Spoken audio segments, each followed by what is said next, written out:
So I'm Ruth Hancock. I'm speaking to you from East Devon, and this is where I run a veg box scheme called Fresh and Green Vegetables. And this is our 21st year of growing, um, or this is the 21st year of this veg box scheme being in existence. But actually, I've only been growing on this site for 18 years. So the box scheme started when I borrowed some land um, from.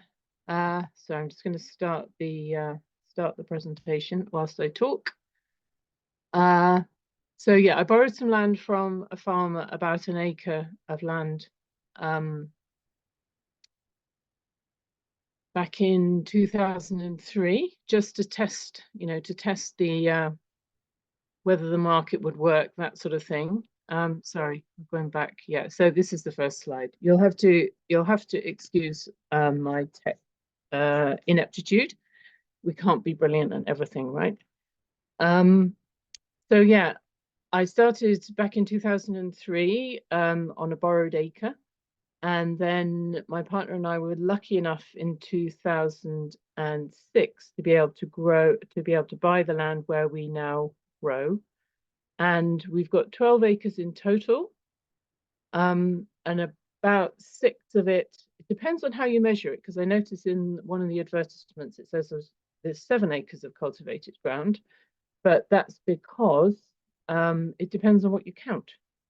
So this first slide is a bit of an aerial view from a few years ago, showing the main area that we grow on. And it's a south-facing sandy loam. It's rather enviable soil.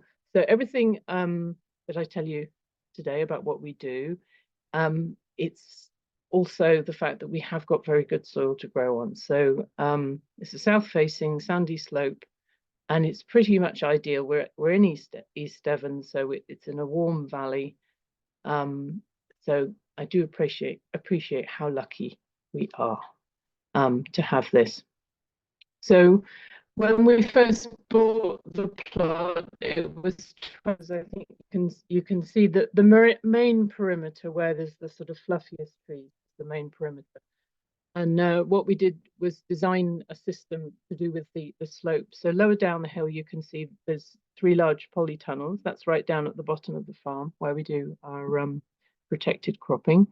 And then there's to its left is a turf roofed barn and a small propagation greenhouse where we raised all our transplants. And then up the hill from there, we've got a bit of a slope. So this is why the cultivations go from side to side, so that we're in agreement, or across the contours for cultivating. And then up above the windbreak, as you get, there's a middle path up above the windbreak, there's a flatter area of cultivation, and because that's not so slopey, it's not so crucial as to how we cultivate it. So the picture on the right hand side of my Ford tractor is actually taken where it's cultivating, that pretty much the middle patch.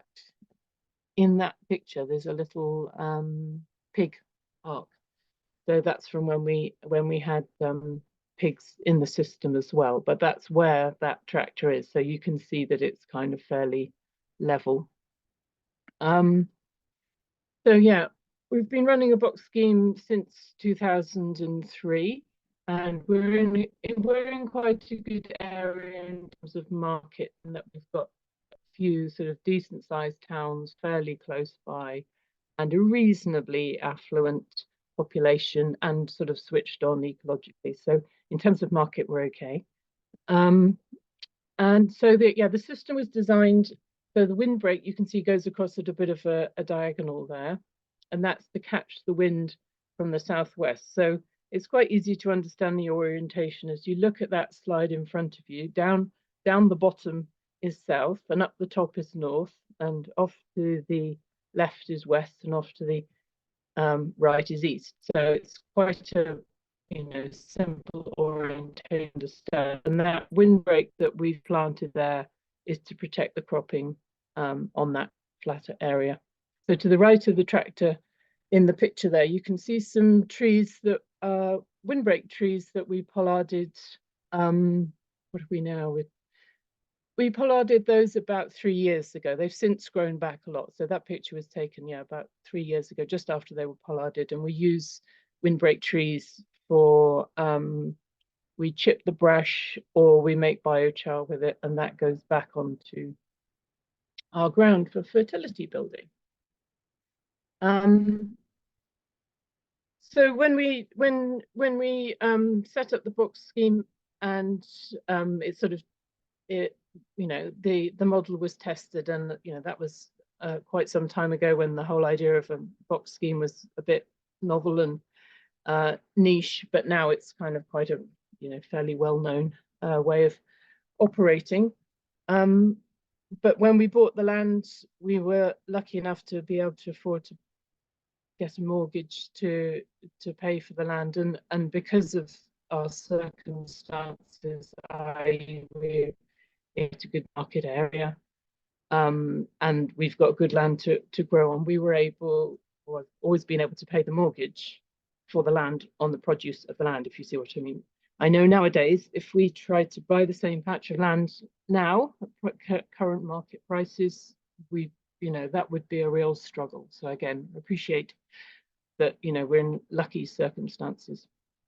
And so the polytunnels are right down at the bottom of the farm, and that was, ideally from an aspect point of view, you'd put them up where the tractor is, because that would be the absolute max sun. But because we're in an area of outstanding natural beauty, and you have to go through planning for tunnels, we said, well, we'll put them right down at the bottom of the hill, and then they're a little bit less, visible. So that's why they're down at the bottom of the hill. But you could argue also they're protected from the wind, so swings and roundabouts. So yeah, on the lower slopes, we're cultivating crossways, and that's where we have more of our summer cropping, so beans, courgettes, so quick turnaround crops. And at the top of further up, in that area where the tractor is pictured, that's more sort of winter cropping, so bigger brassicas, carrots, all the bigger roots are in that part of the rotation up the top. I mean, this webinar isn't about rotations as such. I'm happy to chat about that if you like, but we might come to that in a bit, but we're going to move on.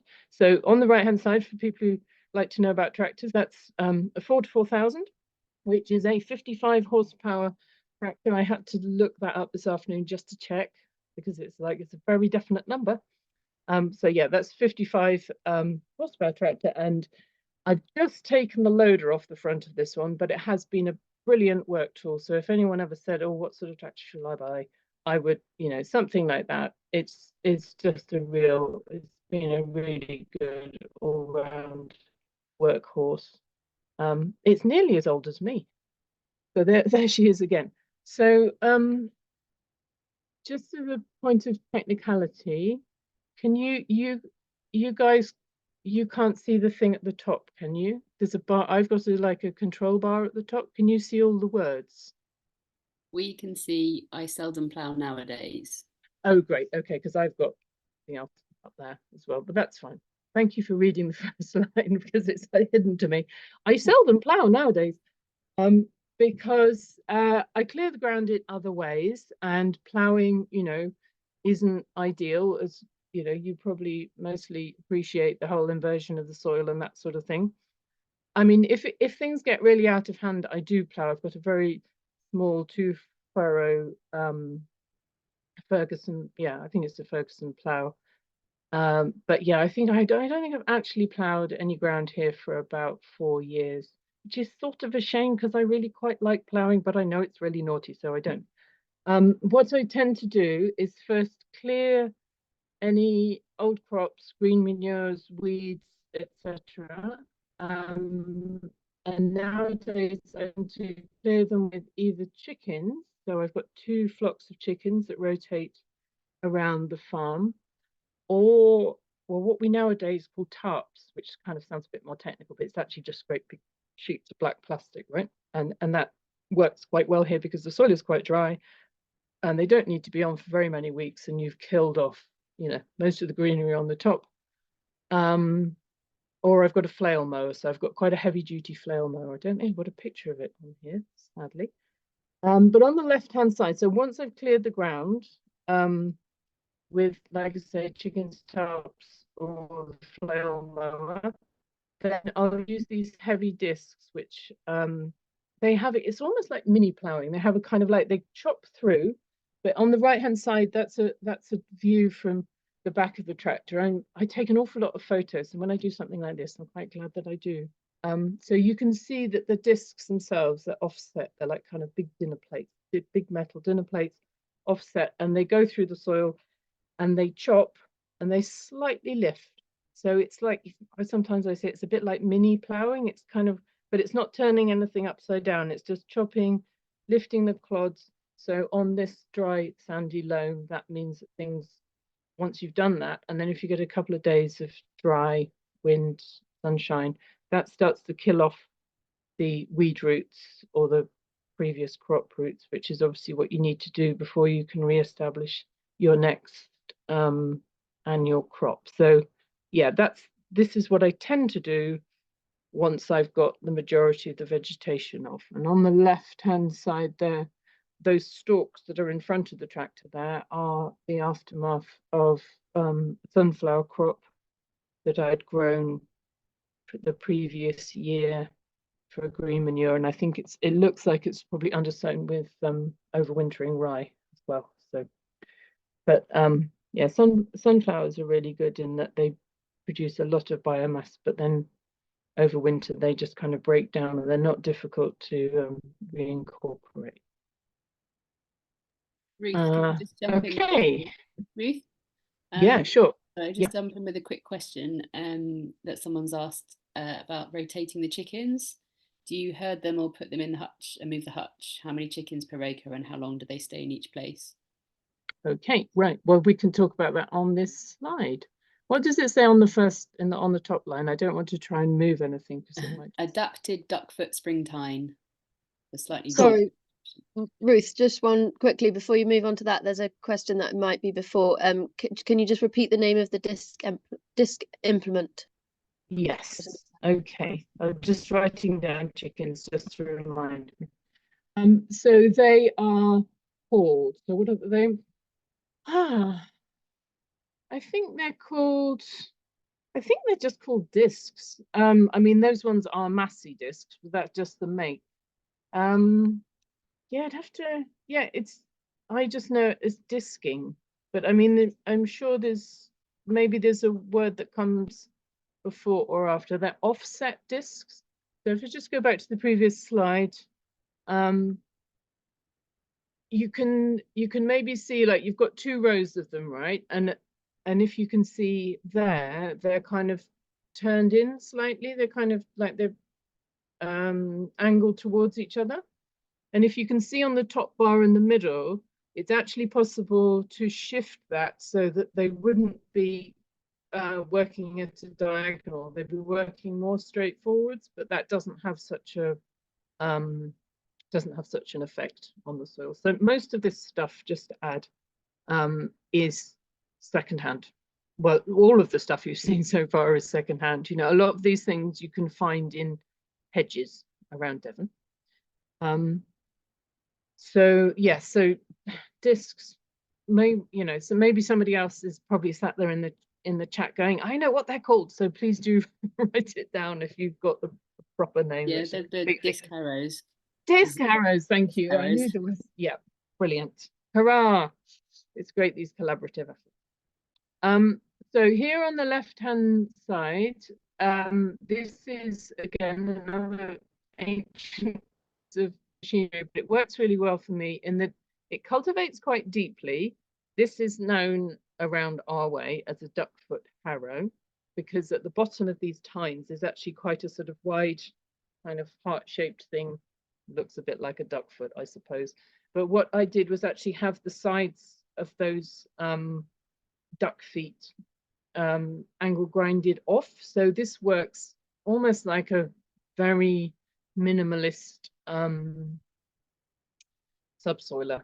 but because of the soil I've got, because it doesn't get serious compaction, it's just if I feel it needs, or it feels like, oh, don't know, this may be highly unscientific, as is most of my farming, but it works. Just feels if it needs kind of tickling up a bit or something. Don't quote me on that. You can, oh, it's on record now anyway, and I've written it there too. So yeah, chickens. Somebody asked about chickens, and handily in this picture on the left-hand side is one of the flocks. So they live in these trailers. So there tends to be like I'll have a flock of 30 and a flock of 40, and I overlap them. So I should be having some fresh ones coming this week actually. So I do kind of like I buy them in rotation so that they overlap each other by six months or so in terms of age. And I market the eggs through the veg box scheme. And so how I contain them generally is with those mesh fences, you know, like netting mesh fences. On they've got sticks, and then they've got a net, and then another stick. I'm sure you'll have seen them, and we might have a close-up in a minute. And then I move them. It depends on what kind of ground they're on, but they will rarely stay anywhere for more than 6 weeks, often less. But they, you know, this chicken tractoring thing, I think I first read about it in, you know, probably an American book. And thought, oh, that sounds quite cool. I wonder if it works, because sometimes, you know, you can't necessarily transpose something that someone else does to your system, but I would say for us, they work incredibly well in terms of clearing the greenery off the top. They add a bit of fertility, I'm sure, but then, you know, they're also taking, so I don't really think of them as a kind of like, oh, this is putting on loads of fertility. It's more they're clearing ground. So yeah, maybe about 60 chickens in total at any one time on the farm, but in these two rotated flocks. So if I want to move them, I won't let them out in the morning. I'll take their fence down. I'll hitch the trailer up to the tractor, move it wherever they're going, put the fence back up again, and then let them out. And that is actually quite a lovely moment, because they come out from having gone to bed on fairly bare ground, and they come out and it's like, oh, everything's, oh, look, there's loads of stuff. So you know, that's quite a nice moment. And then, oh, I didn't mean to move it. Then we go back. So on the right hand side is so I use quite a lot, some like council waste count for compost, you know, the black stuff that you can get delivered. So I use quite a lot of that as a soil amendment, partly again because it's quite dry, and I think it just helps with water retention as much as anything else. I don't really think of it as like feeding the soil in, you know, it's not a feed, it's just an amendment to keep the soil in what I feel is better heart. And I distribute it. So I use the loader, the tractor loader, to load up the trailer. And then I don't know why this is in dollops like this. It's just that picture, but normally we just chuck it out and sort of spread it out of the back of the trailer as we go along. But I can't quite remember why that would have happened like that. But that, you know, it works pretty quickly. At one point I was thinking, oh, maybe I should get a muck spreader, you know, rear exit muck spreader for the to use on the tractor, and, you know, looked around, there wasn't really anything that worked that well. And then I thought, well, actually, one of my favorite jobs in the spring is just like chucking compost out the back of a trailer. So why, you know, why try and do away with that job if you quite enjoy it? That's why we're doing this to an extent, right? We're not doing this to get incredibly rich. It doesn't seem to be working. Ruth, can you confirm if it's a tipper trailer, or have you got somebody in the back with it shoveling it out? Or well, it is a tipper trailer, but what I tend to do is, like I say, this isn't representative. Normally, if I was emptying from that trailer, I would just be shoveling it out the back and just chucking it. So it is a tipper trailer. So for the last bit, you kind of lift up just so you can get the compost out of the front of the trailer. But normally it's myself and one other person. So, you know, I'll drive onto the ground where I want to distribute it for sort of 20 yards or so. We'll chuck it out the back, then I'll move the tractor and trailer to the end, and we'll just do it like that. But yes, it is a tipper. Okay. So once I've done this disking, and then I've left it to dry out, we hope, for a few days. And so your clods of weeds or green manure have lifted and they're starting to dry. Then I'll go over with this implement. This is a springtime cultivator, not a springtime cultivator, as some people think I'm saying. And this is a key part of my pre-planting cultivations for here, because again we're on dry sandy loam. So on the left hand side you can see where I'm just doing a first pass, and it's still looking a bit kind of like, you know, cloddy, weedy. There's definitely signs of things growing there.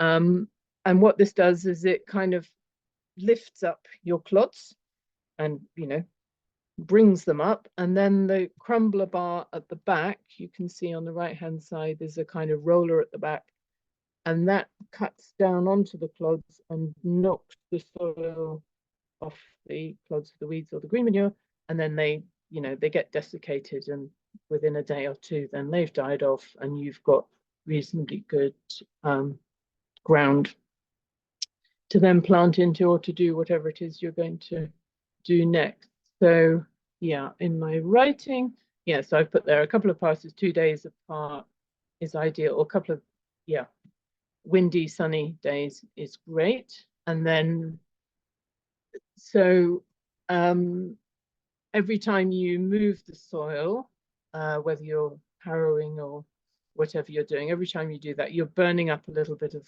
organic matter. Yeah, is that sort of fairly well understood? So that's why, well, one reason why we try not to overwork our soil is trying to avoid any movement of soil, and trying to avoid any erosion. So it makes sense to do these cultivations first and then add, say, your compost or what have you, because otherwise if you put the compost on first and then do lots of cultivations, then you end up burning up quite a lot of that organic matter. So, but there may be other reasons why you do things round another way. So all these hard and fast rules, of course, get busted as soon as you're in a real life situation. So yeah, just a brief thing about the amendments. So yes, I use some green waste compost. I use lime if I need to adjust the pH, and this is sort of tending towards acidic, the soil here, because of its sandiness. It doesn't have the same you know, pH as, say, more clayey soil, but you know, I just add some lime. And then biochar, so we home make biochar, and because we've got a composting toilet that separates the urine, we can use urine to quench the fire, which does away with that worry of nitrogen robbery if you use just fresh biochar that's been quenched with water. And yeah, so we do have, yeah. Sorry, can I just jump in before we move away from the tines? There's a question from near Halfon just saying, how do you avoid the clods clogging the spring tines? Do you have a problem with that, or? Yeah, I do get a problem with that sometimes. Sometimes I even have to get off the tractor and unclod, which, you know, oh, terrible. But yeah, I mean, these definitely need, I mean, the eagle-eyed amongst you might notice, I think one of those fins is missing, and a couple have shifted along the bar to a place where they didn't ought to be. So that's one of the jobs on the list, is to get those properly back in their place.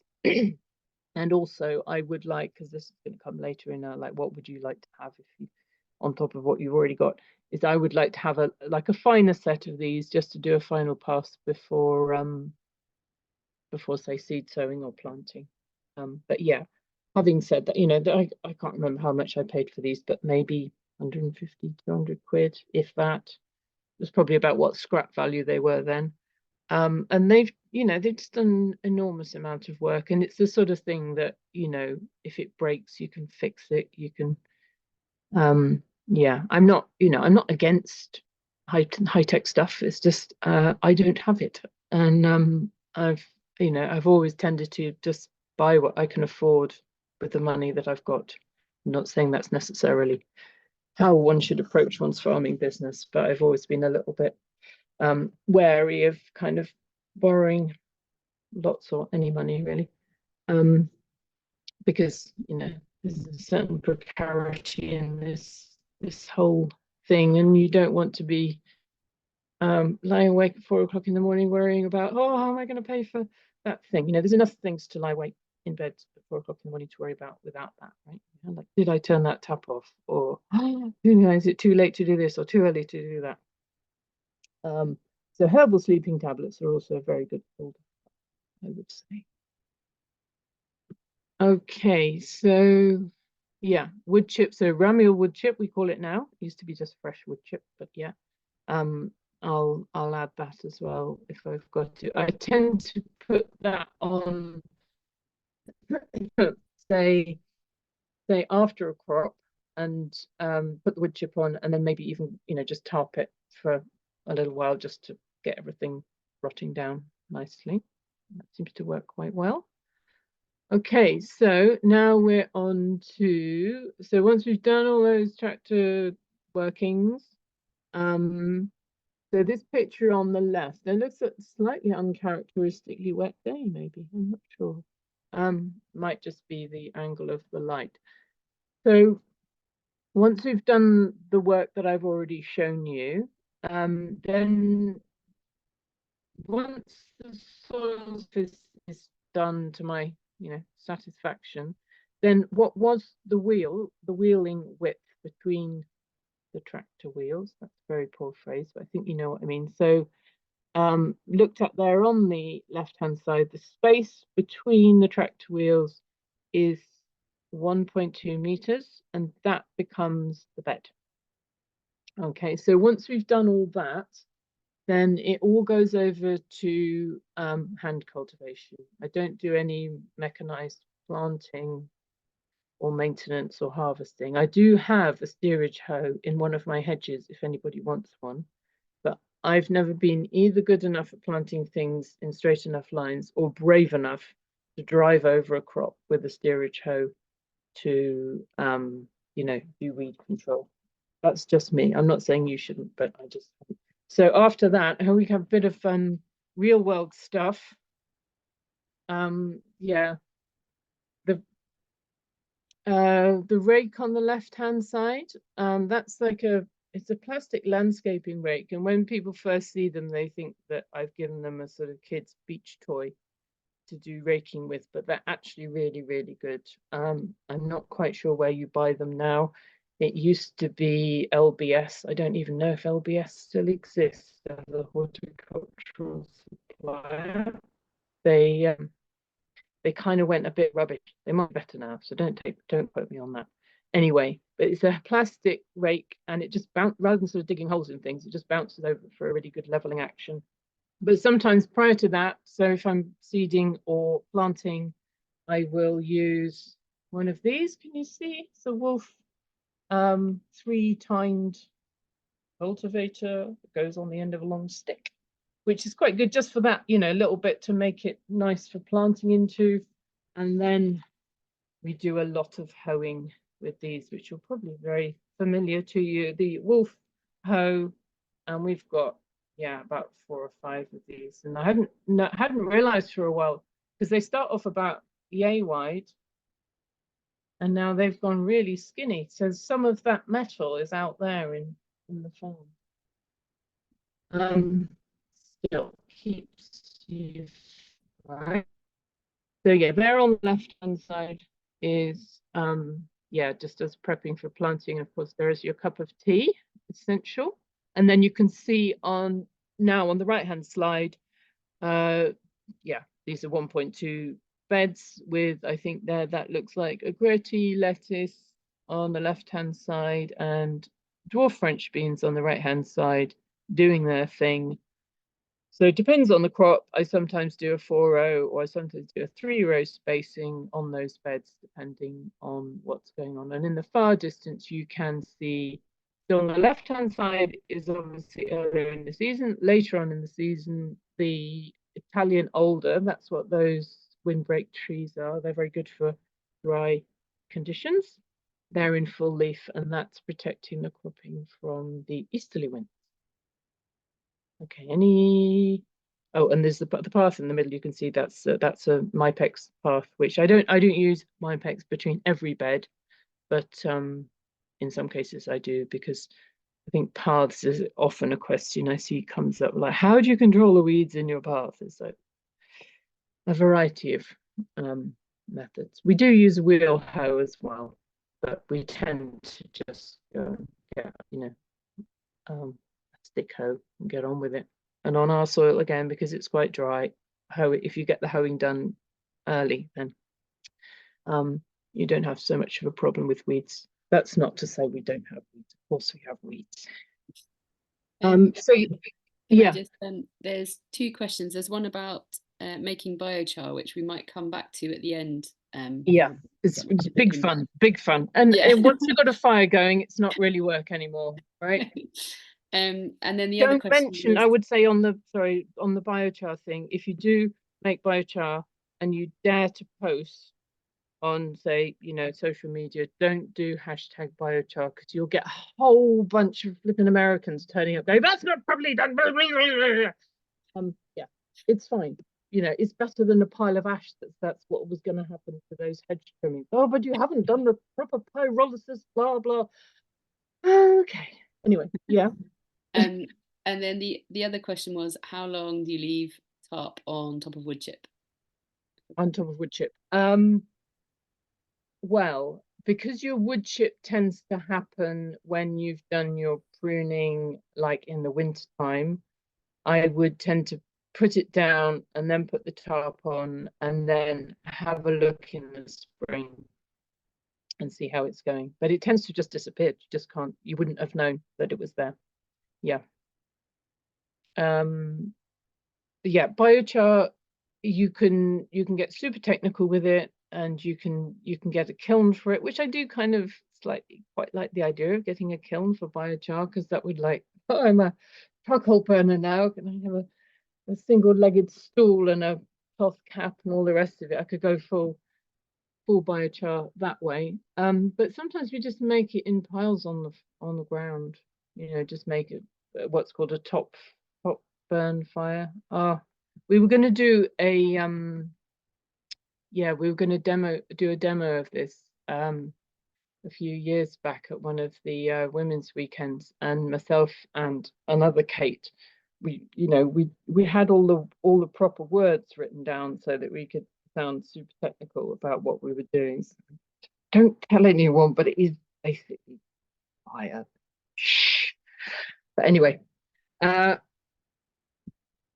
sure other people would tell you, otherwise, and you could go and learn a lot more about it than I know. But we've made lots of it, and we've put it on the ground, and it seems to work really well. Polytunnel. So just a little bit about the polytunnel. So we've got 3 large polytunnels that you saw on one of the first slides. These are 25 meters by 9 meters wide, and we rotate roughly the crops are, so one tunnel anytime in the summer will be completely full of tomatoes. The next one will be aubergines, peppers, basil, and a few bits and pieces like that. And then the other one will have been early spring cropping. So I'm just about to sow first early carrots.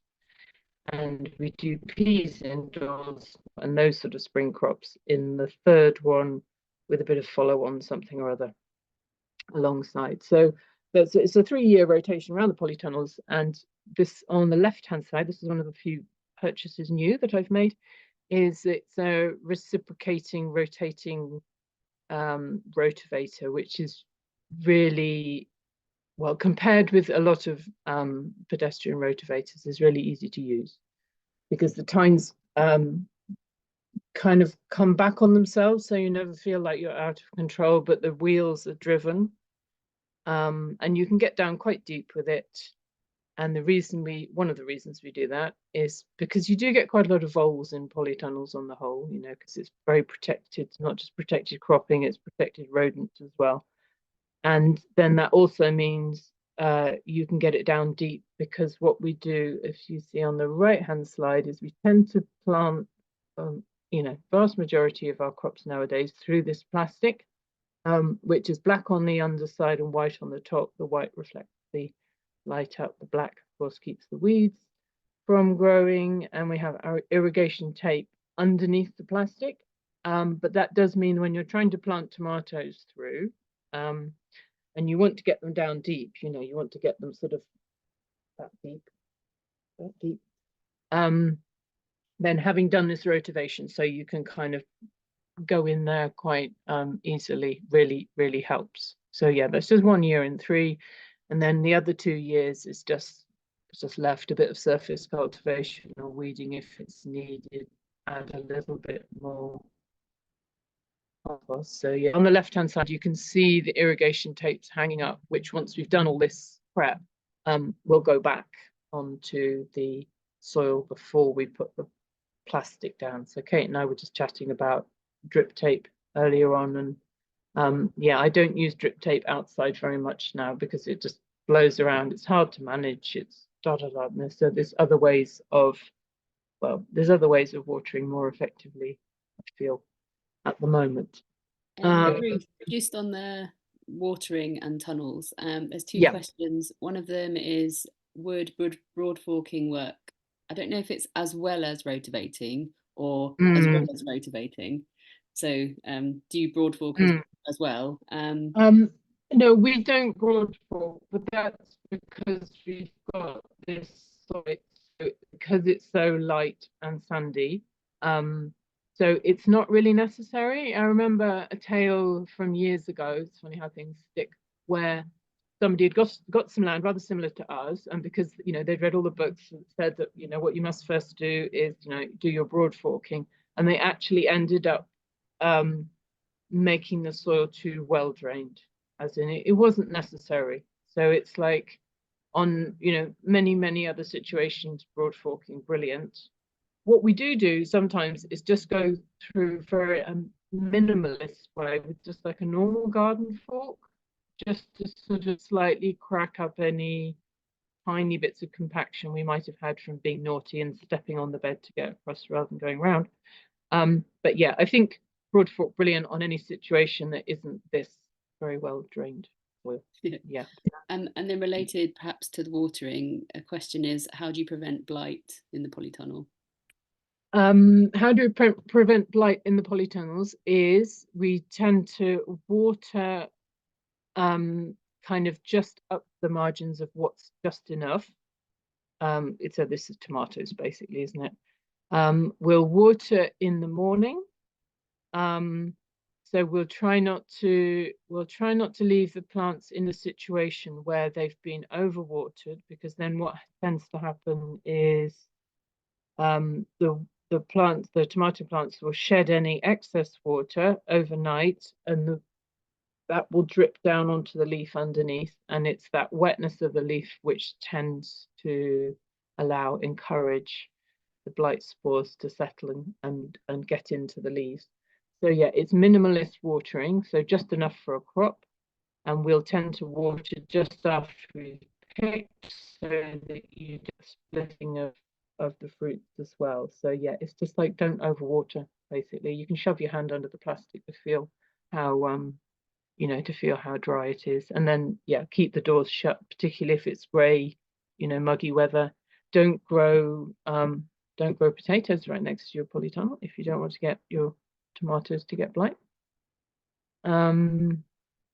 Yeah, apart from that, we don't use any you know, we don't use any sort of anti-blight measures, I suppose.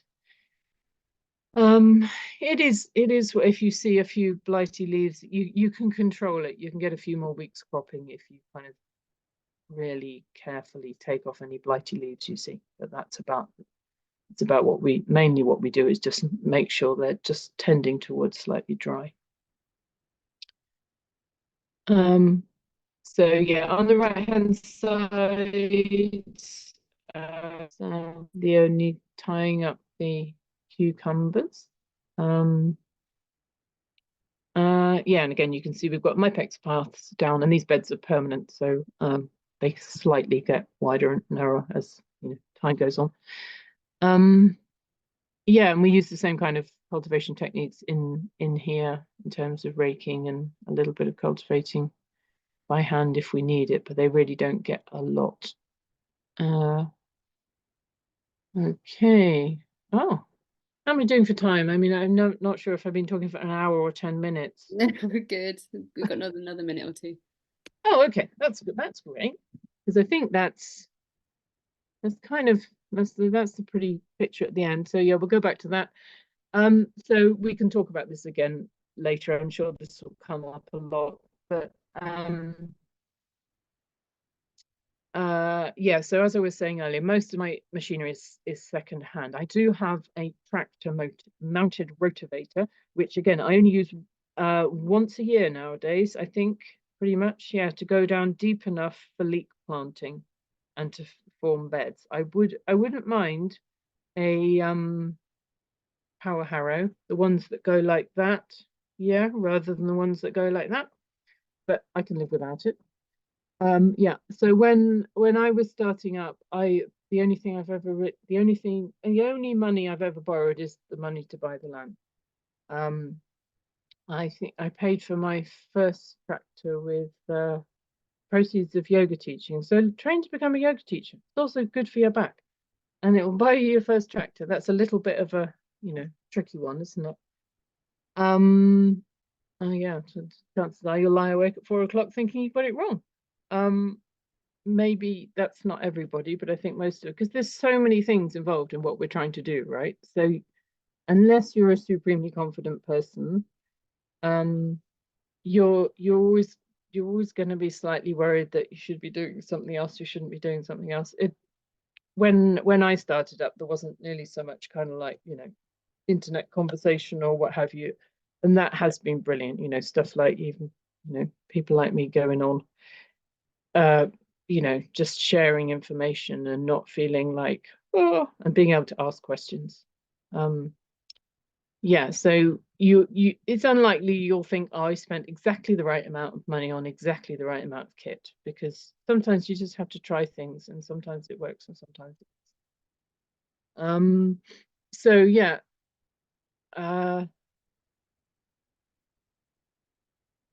just do, ask questions, go and see what other people are doing, going on farm walks, always with the caveat that work out, well, this works for them because they're working on sand and I've got clay, so some of this won't work.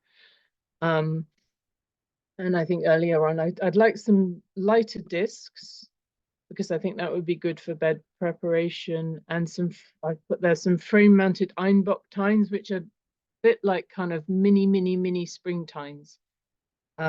Which would have a similar, it's sort of like raking, but lazier. Yeah, and so again, I've written there how it works for us, how it works for you. I've built up gradually my capacity, because that's, I haven't wanted to overspend. But I think now that there are more grants available, there's more small loans available, I'd say, if you're pretty sure what you need and what you want to do, then just go for it. Don't kind of struggle on with things that aren't working for you, because it's hard enough as it is without making it even more difficult. So here on the left hand side, there's the trusty Ford with the spring tines. I didn't park it like this, it just happened, and I thought, oh, I'll take a picture. And then in the distance is a Sammy 7 horsepower 4-wheel drive tractor, which I got predominantly for materials handling. So that's for compost and manure, wood chip. So now instead of having to park the trailer, unhitch the Ford, load it up and then rehitch the trailer, I can have the trailer on the Ford and I can use the Sammy for loader work. But it's also quite useful because it's 4-wheel drive, you know, for all kinds of other sort of work. And yeah, you could see some stuff tarped on the left-hand side, and then on the right, yeah, so it's sort of from big scale to small scale. Here on the right-hand side, that's some chard I've just planted out there. Yeah, so that's me. Thanks, Ruth.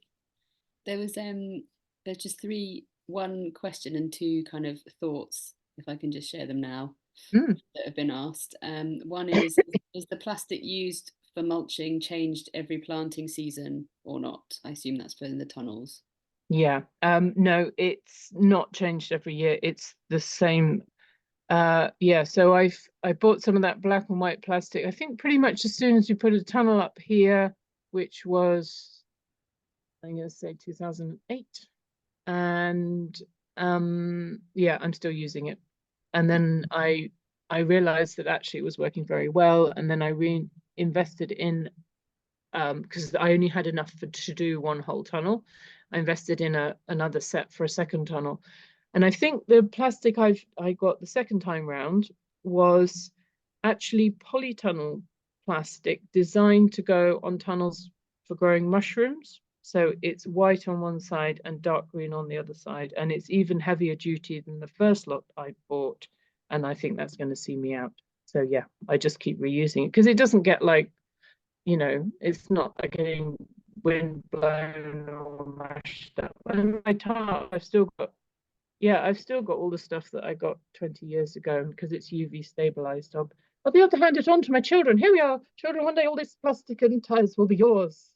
Yeah, so it doesn't, I mean, obviously it's not, you know, it's not a perfect scenario, but I mean, I kind of, and we all go, oh, plastic, boo hiss, but I kind of reconcile with it as if it's just like a very thin, wide tool, you know, like if you weren't to use tarps and you were to use a lot of cultivations to kill your weeds or your green manures, you'll, you know, unless you've got an army of Marines to do this all by hand for you, you're going to get in your tractor and you're going to be burning some hydrocarbons that way. So, you know, none of this is perfection, but it's kind of doing a reasonable job in the scenario that we live in, you know, living in late capitalism and trying to grow some half decent food. Yeah. There were just 2 sort of not really questions, but just comments or additions. One was that milk is quite effective as an anti-blight spray. Okay. Option there. And there's also a note mostly for Nia's question about the clods in spring tines, just saying if you adjust the depths, then obviously the shallower the depth is, then the less cloddy it will be, and the more passes you do, the less cloddy it will be. Yeah, for sure. Yeah, I mean, the more times you go over it, obviously the finer you get a tilth, but then you start to kind of like, I mean, particularly here, if I'm spring tining on a dry sunny day, you know, I start to get clouds of dust of soil, and then it's like, oh, this is not a good scenario. You don't want your soil going up in the air. So yeah, it's a fine balance between getting a really good tilth with another pass. And I mean, you know, it doesn't take me much encouragement to get me on the tractor to go and do a couple more passes, because I mean, who doesn't like doing that, right? So yeah. There's a couple more questions which you might have to leave towards the end. Yeah. One was about specifics on your blocks and other things. I think some of the information was at the start of your presentation, which a few people might have missed. So hopefully there's information there. Sure. There's also a question about good suppliers of silage tarps. I know there's different weights you can buy, and obviously the thicker ones last longer. Yeah. I mean, I have noticed, because I have bought a couple new ones lately and tried to go for the heaviest gauge, and it feels to me like they're not as heavy gauge as they used to be. Sometimes, like if you've got some like nettle, you know, or, you know, something that will spike up through it. But yeah, go for the heaviest gauge. I think these ones are Viz Queen, which are the same Yeah. people that make similar polytunnel stick. These are from Mole Valley, but that's because I'm in Devon. Yeah. So yeah, your local farm supply. But yeah, if anyone's got any favourite suppliers, then maybe add them in the chat. Definitely. Yep. Great. Okay. Well, it must be over to you now, Kate. I think that's Ooh. enough of me. I'm going to stop sharing. I hope I don't blow up the webinar now. I've deleted the Great. internet. Yeah, I've broken the internet. I knew it was going to happen one day. Thanks for that, Ruth. If anyone thinks of any more questions or that they want to ask Ruth, carry on typing, and we'll should have some time at the end. I will try and share mine now. Let's see if seamless technology can let us go ahead. Can everyone see that so far? Or I'm relying on you, Ruth, saying you can see it or not. Yeah, Okay. I can see it. Okay. Let me go back. Ooh. Hang on. There we go. Okay. So hello everyone.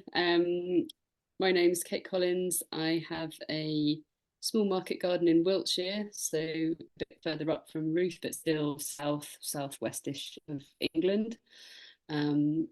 We don't have quite such sandy soil as Ruth. I thought we had really nice soil, and then I've seen Ruth's soil. So there's a bit more silt and clay in ours, but it is still pretty light. So apologies to those, you know, much further north and with much heavier clay.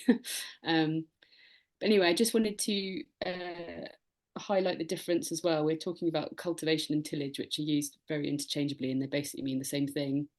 So you're preparing ground for crops or gardening. We'll come on to perhaps the difference between primary cultivation, so killing off weeds, and then secondary cultivation, which is getting a tilth ready for planting into. But here is a not quite such a lush drone shot of my place. It was taken in, I think, early April, where there was nothing in the ground. So it just looks a bit bare. But I've started the market garden in 2011, so it's the 13th year this year, which is a bit scary, makes me feel quite old. It's a rented site. There's a farm shop and cafe on site and some other businesses, so I have a market, you know, ready there. Most of the produce that I grow is about 45 to 50% goes to the farm shop and cafe, and then about another 35% is for other wholesale to local box schemes, local shops, other restaurants.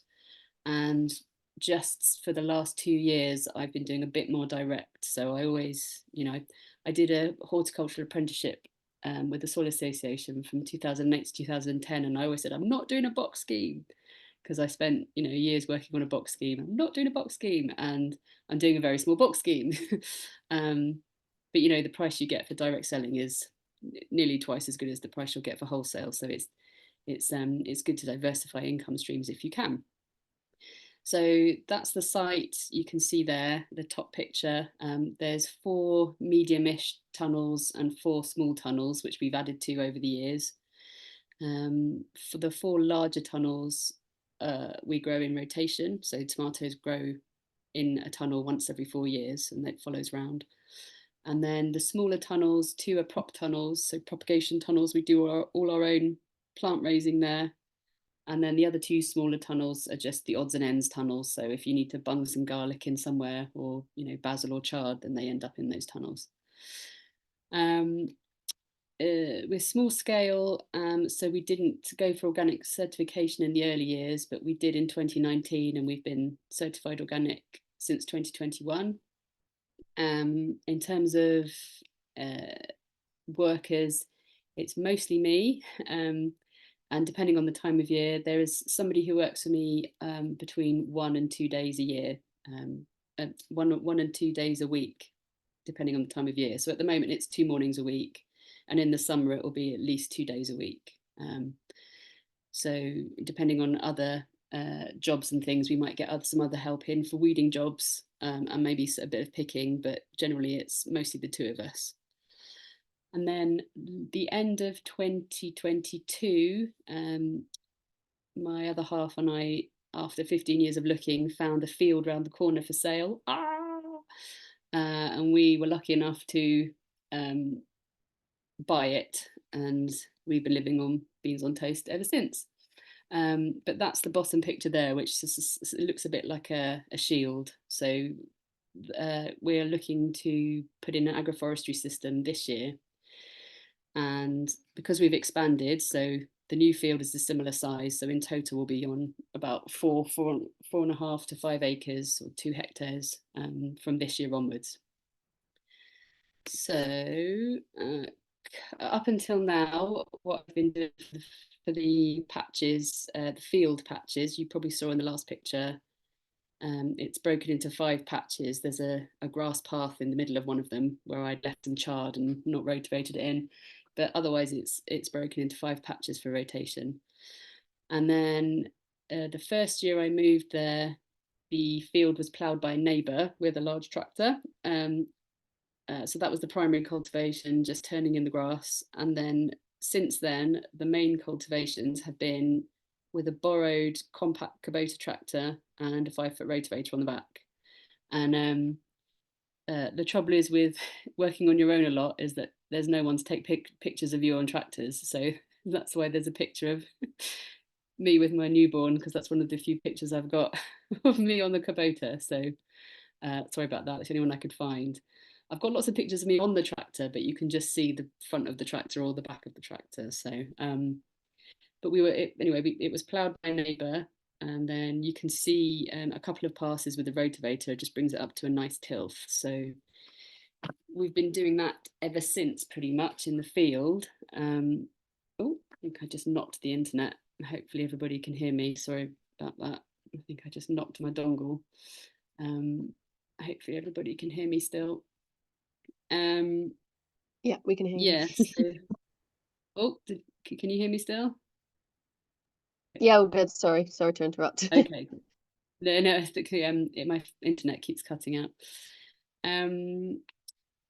So since the initial ploughing, it's all about the rotavating, which isn't that great, but at the same time, it does do a good job if you catch it at the right time of year.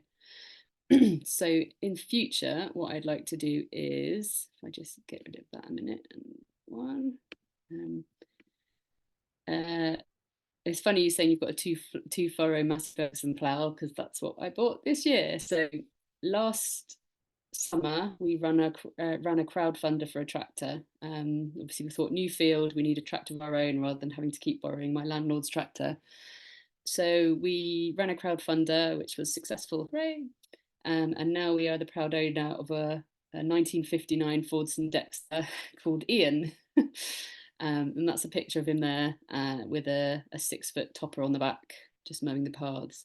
So now that we've got Ian, we've bought this 2-furrow plough, which we got for 250 quid. And we will plough the new field that's been down to grass for decades. Just do a shallow plough. And then we also have spring tines, which I bought again about 8 or 9 years ago off eBay for 60 quid.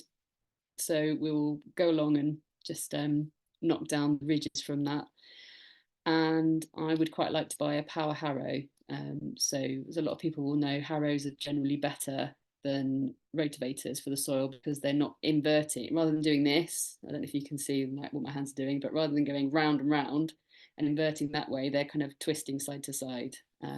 So like Ruth said, they'll just sort of knock things off and bring things to the surface, which hopefully the weather will do the rest of the work for you. So that's my job for the next month and a half, is to maybe get a 1.2 meter power harrow. It's quite hard to say when your lips are funny. And that will just set our beds up for us. I did look at a 1.6 meter power harrow, but with a lot of powered implements, you need a minimum horsepower. So I know Ruth has a lovely 50 horsepower tractor, whereas the Dexter has a top horsepower of 32. So that's okay. It would really struggle basically. If I went too big with a powered implement, it's all right pulling things, but anything off PTO, or anything that turns around quickly, you'll generally just need to check horsepower, that you've got enough horsepower, basically. So other cultivating machinery that we've had or that we've used, there's a picture of the spring tines. I used to have a share in a Fordson Major, which has now retired to Wales. So it's a bit far to borrow it now from Wales to our place. But that was great just for pulling through, especially the coochie patches. So we have a lot of cooch grass, obviously not helped by the rotavating. But the cooch just helps if you can go through in the nice, sunny weather and just drag it out. It really helps. And pulling it when it's growing is the best time to pull it out, really. When the field was first ploughed, because it was a neighbour's tractor that had a big tractor, and he really liked ploughing and he didn't really understand what we were doing, and he went very deep, so we had massive ridges. I borrowed my landlord's ring roller there. You can see sort of bottom left, me hanging out the back of the tractor taking a picture. So you can see that's actually done a really good job. So ploughing and then rolling it, it's almost ready to plant into, really, there. And that just flattens everything out for you. If I tried to go in there with a little Kubota tractor, it would have been like, going on a choppy sea or something. So that roller was pulled by the Fordson Major. The little Kubota wouldn't have been able to pull the big heavy roller. And then 2 years ago, I also trialed an electric tractor, which is the bottom right there. There's also a YouTube video of that, which we put on YouTube, obviously. And that's got a 4-foot rotavator on the back. And it's amazing. You can talk to people when the tractor's running. And I did toy with the idea of like, oh, I'm going to get an electric tractor, but then, they're more than 20 grand just for the small compact tractor. So we couldn't afford it. Our Fordson Dexter cost just under 5.5 grand, and that came with a topper and a loader on the front. So the difference is quite a lot, really. Let's have a look. Let me just see if I can answer any questions. So a question about why harrowing is generally thought of as better than rotavating. It's just because it's not inverting the soil as much, so you're less likely to get a pan. Again, I've got quite nice soil, but I can get pans, especially if you rotivate when it's wet, which you shouldn't do anyway. But that will make it more susceptible to get a pan, where the soil gets hard. Oh dear. So I keep getting messages that my connection's unstable, so I'm hoping this is okay. I'll just keep going and hope it's fine. So yeah, that's generally why a harrow is better than a rotavator, because a harrow means a power harrow, because it's turning it sideways, you're not going to get that pan in the soil. I'll just click that one. Right. There's a system for what systems do you use for watering out in the field? Maybe we'll talk about that at the end, and then Ruth can tell us her systems at the same time. So in the tunnels and also in small strips in the field, rather than the tractor, I have used the tractor in a polytunnel before at a farm I used to work at that had much bigger polytunnels, but my tunnels aren't very big, so obviously I can't get even a compact tractor in there. So I bought a BCS, which I'm sure many people will be familiar with, also known as a 2-wheel tractor. And I have a 66 centimetre rotavator on the back and a flail mower, which is very useful. Before I bought that, I did have Howard 300 and Howard Gem rotavators, again from the 60s. And they were good, but something would always go wrong with them at least once a year. And I just had enough. So I just forked out the money and got a BCS, and it's really good. The picture on the left there is a demo we had last year that Trackmaster, who supplies BCSs in the UK, he brought the 780, which is a much bigger, newer model with a hydrostatic static clutch. Can't think what it's called. And that's got the new big rotavator on the back with a crumbler bar, which makes a really lovely tilth. But the BCS is really useful, and you can get power harrows for the BCS. You can get lots of different attachments, scyther bars. You can get a lot of plough, but I'm not sure how good that would be. You can probably see from my wobbly lines on the right hand picture, even rotivating, it's fine, but it doesn't go as deep, which is good and bad. And because it's only covering a small space, it's taking so much longer to do the same size, and you're having to go over your own wheel marks sometimes because it's difficult to keep a dead straight line all the time. So I'm just going to speed through this, just keeping an eye on the time. Weed, probably the same as a lot of people. At the moment, we don't use any tractor mounted weeding, but that will probably change next year. We might look at getting some spring tines and like Ruth mentioned, a bock, maybe a steerage hoe. Only that will involve having to have other people other than doing it all yourself. But there's a picture of a homemade wheel hoe there. We do hand weeding. Again, like Ruth, in the polytunnels, we cover with Mypex, which is plastic, woven plastic, so the water can get through. Some strips we sometimes cover outside with Mypex as well before then rotivating, just to kill off the weeds. Got the flail mower on the BCS, which helps with green manure and getting rid of weeds, and also the topper on the Dexter, which covers 6 foot at a time, so it's pretty quick. So yeah, plan more. I'd quite like to get some spring tines with gaps so that you could take some tines out and then you could get a bit closer to your planted rows. And I just wanted to put in a few pros and cons of machinery, because I seem to do a bit of everything. I'm a bit odd on my scale because most small scale people don't use any machinery, whereas I quite like it. But the pros of it are it's very good for weed control. It's very quick as long as you can use it. Obviously, if the weather's very wet, then you can't use it. Whereas if you're no dig, then you're more likely to be able to get going. So last spring, when it was such a wet spring in 2023, all the no dig guys were just out doing stuff, and I was still having to wait to go out and cultivate. So swings and roundabouts, really. When you do it well, you can have really good results, but again, it's weather dependent. You don't want to trash your soil by going out when it's wet. If you're on larger scales, it's the only option really, unless you've got endless resource to manpower and cheap manpower. If you're paying a wage of £12 an hour, it soon makes machinery look more affordable.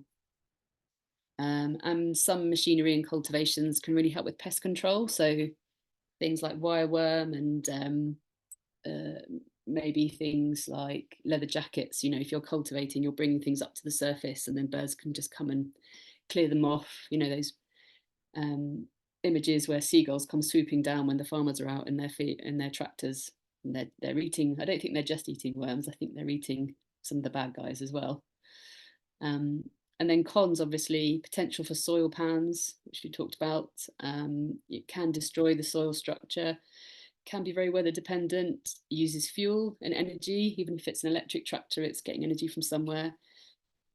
And machinery is generally an expensive outlay and needs maintaining. So you need to kind of bring on unless you're a mechanically minded person already, you need to learn skill sets, or at least find people who do know how to maintain it for you. So yeah, overall thoughts on cultivations are it just depends on, it depends. Ruth and I were talking about this beforehand. It all depends. It depends on where you are, what your weather's like, what your soil's like, what your market is, what you're growing, and what you want to do. If you like machines, then that's great. If you like doing everything by hand, then that's also great. So it's finding something that fits in with your philosophy, really. You just do minimum tillage, so maybe no ploughing, maybe just disking or tining and not doing any inverting. Are you going to grow in between the wheels, so making beds like Ruth's system, or are you going to find something that covers the wheelings and just do the whole field in one go? And have you got more financial resources or human resources, because that will also help determine which way to go. So yeah, just a note as well about it's not just about the individual machines, it's also about how you use them, and it's about timing. You know, the difference between 2 or 3 days can make a massive difference. I've rotivated lots of times when it's been just a day too wet, but because you're borrowing machinery, you have to use it at certain times, and that can be tricky. And then you end up with big clods that are much harder to get rid of. Whereas if you'd managed to leave it for a couple of days, you'd have had beautiful soil. And obviously, the sandier the soil, the earlier you can get on there with machines. So, okay, that's my whirlwind waffle. I hope that's okay. Did anyone, let's see if I've got any more questions that I can get through. Is anyone still there? Check everyone's still there. Have I cut everyone off? Allegedly, there's 60 people there. 60 people. Okay, just checking. You know when it's really silent and like, did my dongle come out? Am I talking to myself? Okay, well, let me just check the questions and see. Do you want to talk, Ruth, about watering? If I say what I do for watering out in the field? Yeah. So go on, you go first. Okay, all right. Let me escape. Yeah, so I you can used see your to face. do I'm not, yeah, sorry. I am still here, aren't I? I'm not muted. Yeah, I used to use quite a lot of drip tape outside, but I don't anymore. So what I tend to do with transplants is that we basically water them in by hose pipe. We've got we're quite lucky in that we've got a borehole that we sank when we bought the land, and then we've got kind of like a ring main that goes all the way around the external perimeter of the main growing area, with then sort of spur taps that come off there. So tend to water in all our transplants just by hand, like with a lance on the end of a hose pipe. And then yeah, I used to lay down drip tape, but it's a right old nuisance, and it blows around, it gets holes in it, and it's just like, you know, you have to peg it down for it to stay where it goes. So what I've got, as I've had since the beginning, is a little gadget called a rain train. I don't have a picture of it here, but it's actually it's an American lawn tractor, and it's those darn yank. They are quite good with some of their intermediate scale toolage. And basically what it does, it's you plug it into one end of a hose pipe that you run along the path. So along a Mypex path is useful, so it doesn't get bogged down. And then you turn it back on itself, and the front, it's got two little dinky wheels at the front. I mean, this whole thing is, you know, that big. It's a, you know, a thing you can pick up. You turn it round, and it's got two little wheels that go on either side of the hose pipe, and then it drives itself back along the hose pipe. It's got a little ramp at the end that stops itself, and you can water 4 beds, like as in 4 1.2 meter beds either side of the path, and it will take the whole night to run down that path. And so everything is super soaked. So I find here, I mean, because of the soil conditions, if it does that overnight, and then it's really soaked deep in, and you know that the water's gone there, it's like with drip tape, it's like, is it working, is it not, is it bunged up, it's all a bit vague. But you know, if you can get a good path for a whole night of that much water, and then you can, well, what I do is you have a sort of rotation in very dry conditions, is we just like, okay, we've done that block of beds, and you know, we might go round on a, you know, and then the next night there's another block, and the next night there's another block. So that's how I tend to do, yeah, 95% of the irrigation outside now is doing that. So it has sank in the mud and couldn't climb up a hill. I converted it to be winch pulled. Yeah, you see, you do have to have a good path for it. If it runs off the path, it runs off the pipe, and sometimes they'll go, oh, I'm free, and then you'll find it up on one side, sat in the middle of your agretti. So yeah, you've got a good path for it. What pressure do you need for the rain train? I'm not sure what pressure we've got, but we've got the kind of pressure that is equivalent to like when you turn on a normal tap under mains pressure. I don't know what that is, but yeah, it's not nothing. I'm not sure. I think 1 bar might not be enough. I'm not sure. Don't quote me on that. Sorry, Kate, you say something about irrigation. Okay. Yeah, we're again a bit odd and a bit weird. We do have mains water, but the pressure is really bad, and it's shared amongst lots of different businesses on the farm, including flushing the toilets in the cafe, although they've now just installed rainwater harvesting, but even so. So I have just about enough pressure at 4 o'clock in the morning to do sprinklers in the tunnels and drip tapes. So the drip tapes follow the tomatoes round to keep the moisture down, but otherwise it's overhead sprinklers in the tunnels. And then outside in the field, we have various, I don't know if you can see from that drone shot, but there's barrels there's a couple of old green waste wheelie bins dotted around at the corners of the patches, and they're all linked up by hose, by water to the mains, and we fill those up and we'll water everything in when planting, because we plant everything by hand. We'll just go along. I was saying to Ruth, we've got our system now where it's exactly two, I can't remember what gallon the water cans are, they're quite big, but you can get two, and it's like, I don't know, 10 kilos on each. And you can just go along, and my spacings are just about my shoulder width apart, so you can water everything in in a minute, and then go fill them up, and just sink them, and rather than waiting for a pipe to fill them up, you just submerge them and then they're filled up straight away.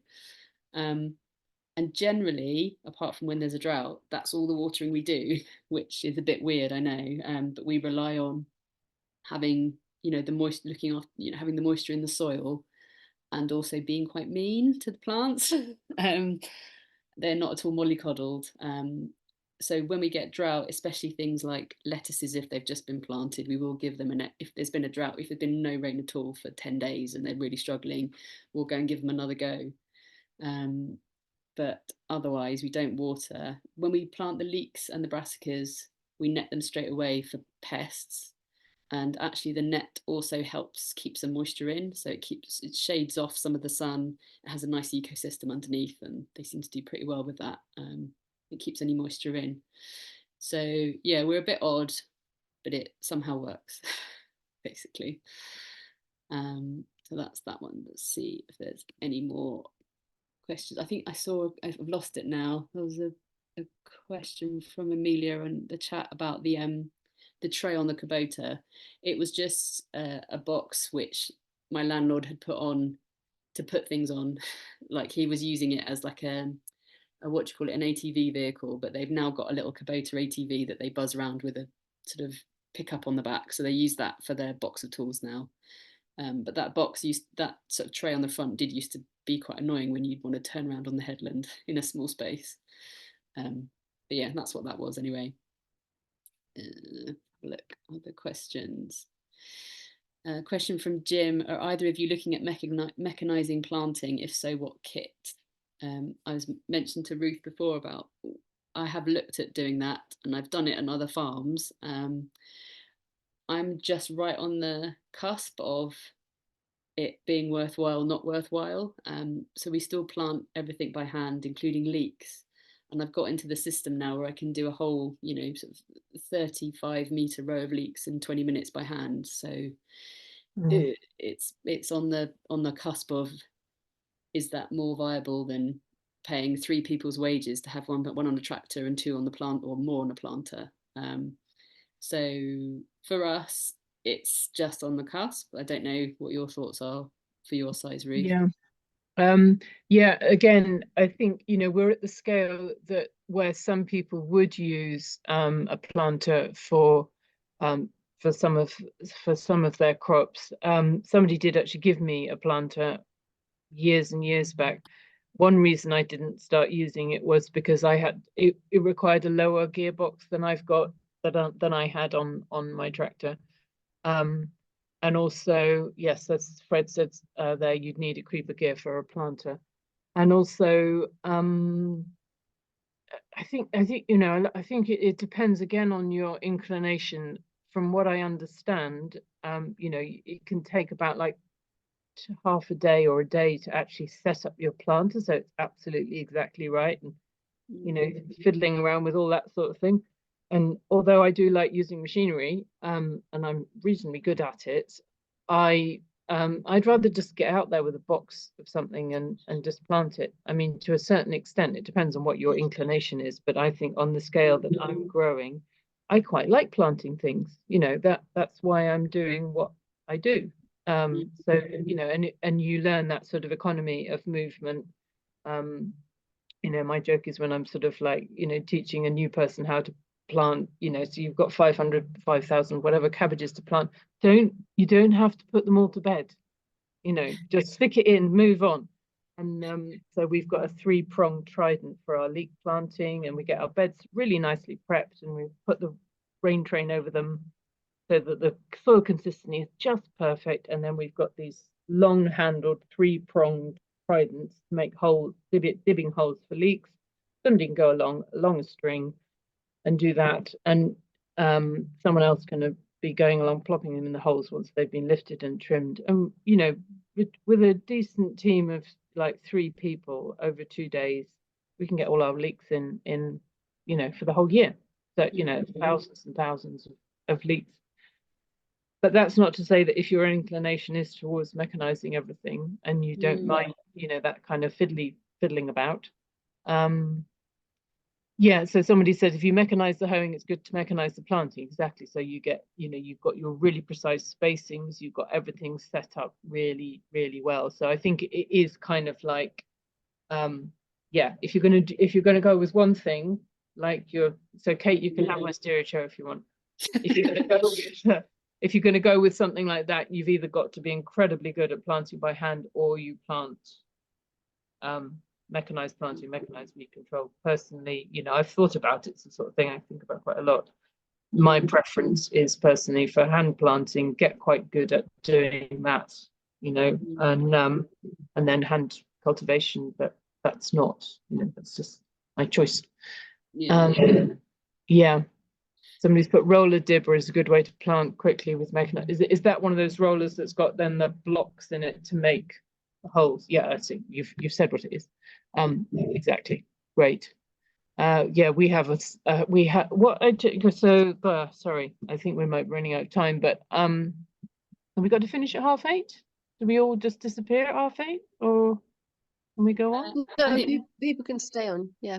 Okay. Well, I'm just going to say, because for marking lines, I've used for a long time, I've used my older earthway seeder just for drawing lines in the ground, and then you can just follow that line to plant, and then you plant offset. And we find that for the precision that we need for then being able to hoe without killing things, that seems to work pretty well for us. It's quite simple, but it does actually work. Yeah. So another question? There's a couple about maintenance. So how do you approach maintenance? Are you able to do much of it yourself? How have you learned about it? I could quickly answer that. I mean, I did cheat, and I did go to agricultural college, and we did do machinery. And then it's kind of like, you know, there's loads of stuff on YouTube now, isn't there? And I've got this is a plea for, we need more people to learn this small scale mechanics, you know, little bits of welding, little bits of this and that. My present mechanic, if I can't do something, he's 75, you know, but there isn't going to be that many people around who are interested in messing around with a, you know, a shonky old Ford. But we need those people who've got those kind of those skills. So if you don't want to become a grower, become a machinery maintainer. Yes, there's well, Hamish is here, but there's a grower not far away. He's very good with mechanics, and I keep saying that we should rent him out to all the small scale growers. Whether he wants to be rented out or not. Yeah, exactly. Just pass him around. Yeah.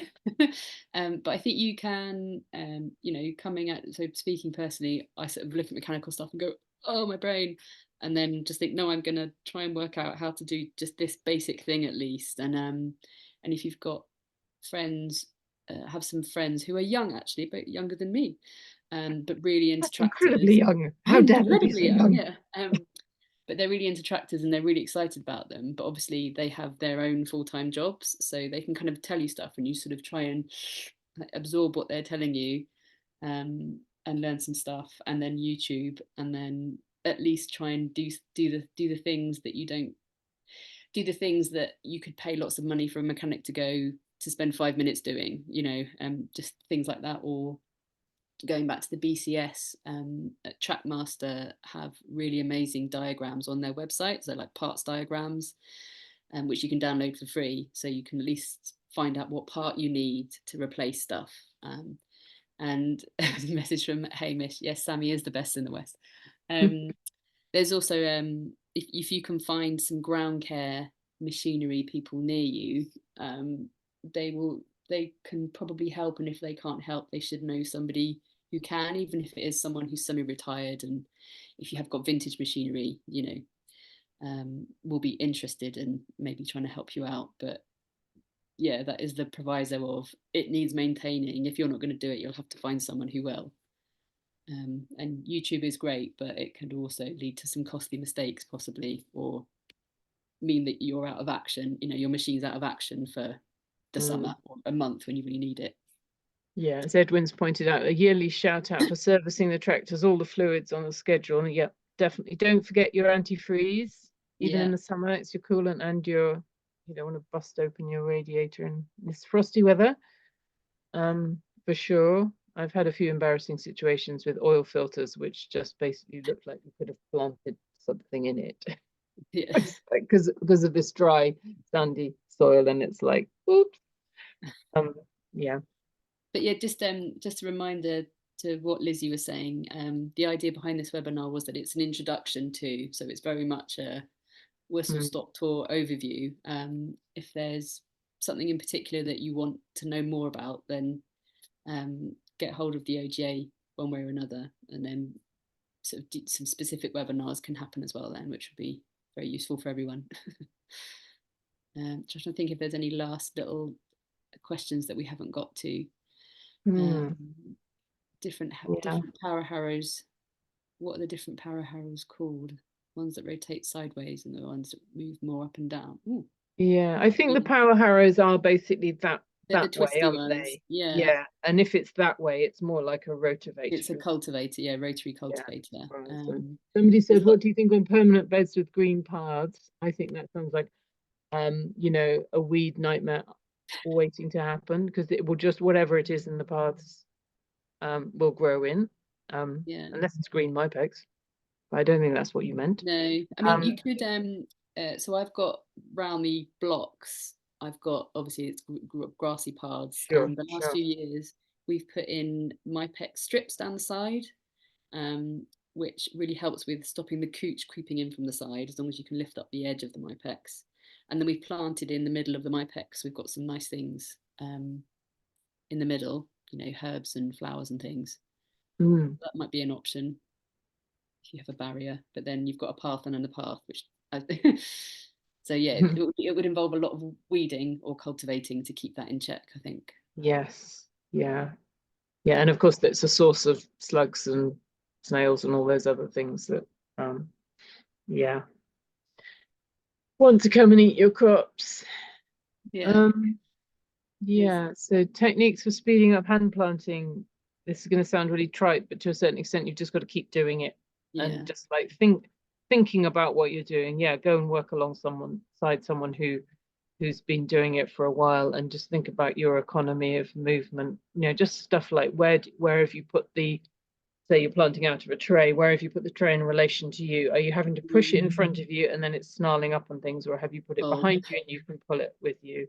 Just just spend a little bit of time being a bit kind of really mindful of your movements. Something we yoga hat on. Something we generally do is we plant along a really, really long, 50-meter tape. That's our string line, so you can pull it nice and tight and get a straight line. And then if you're not quite sure, you think, I think it's every 4 inches or whatever, you can start off actually measuring it along the tape, and then just go and check as you go. I do the diameter of the relative length of the trowel, so most of our things is 3/4 the length of the trowel. And then, so we tend to plant, if we're planting 4 rows, the faster person will be planting 2 rows down here, and the person on the top side will follow your lead, whatever it is. Even if your spacing is a bit kind of off, then at least you've got everything on a proper diagonal offset. So when you go and do your hoeing, it's all in agreement.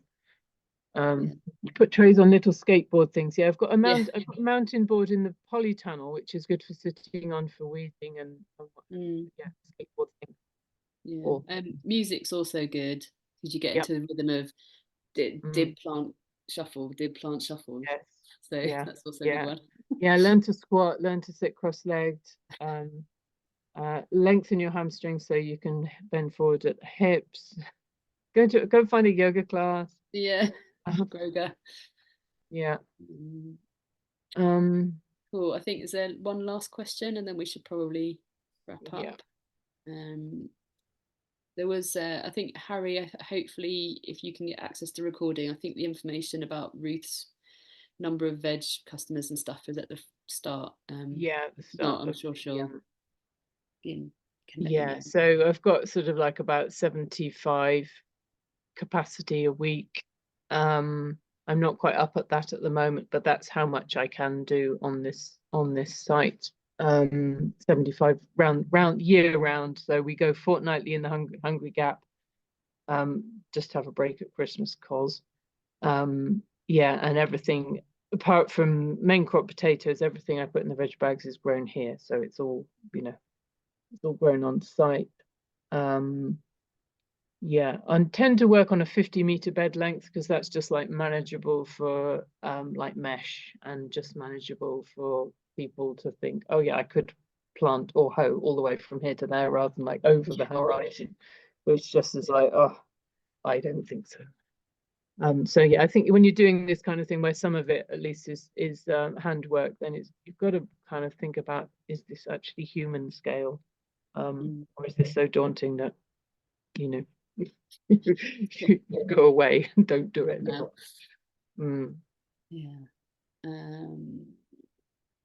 Yes, agroforestry. If anyone who wants to follow me on Instagram, I talk a lot about my plans for agroforestry, which seem to be changing a lot.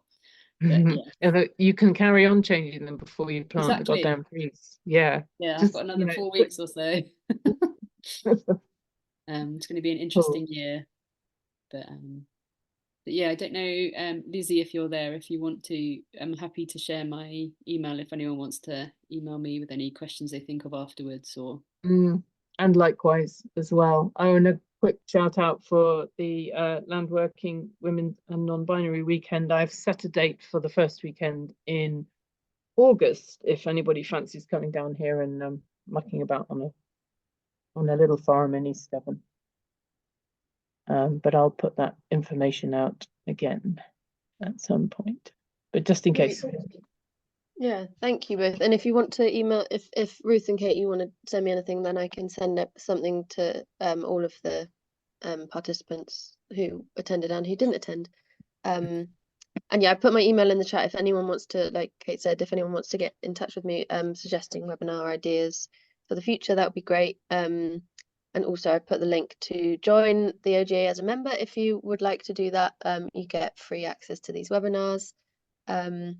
But yeah, thank you both so much for a really great and informative session tonight. It was really great, and I think that showed by the number of questions and the time that we ran over by. And thank you to all the participants for coming and for all your contributions in the chat as well. And happy growing, everyone. I hope 2024 brings great produce and happy soils.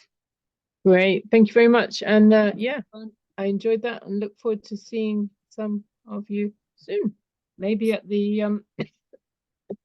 LWA Winter Gathering. Hooray! Oh dear. Cool.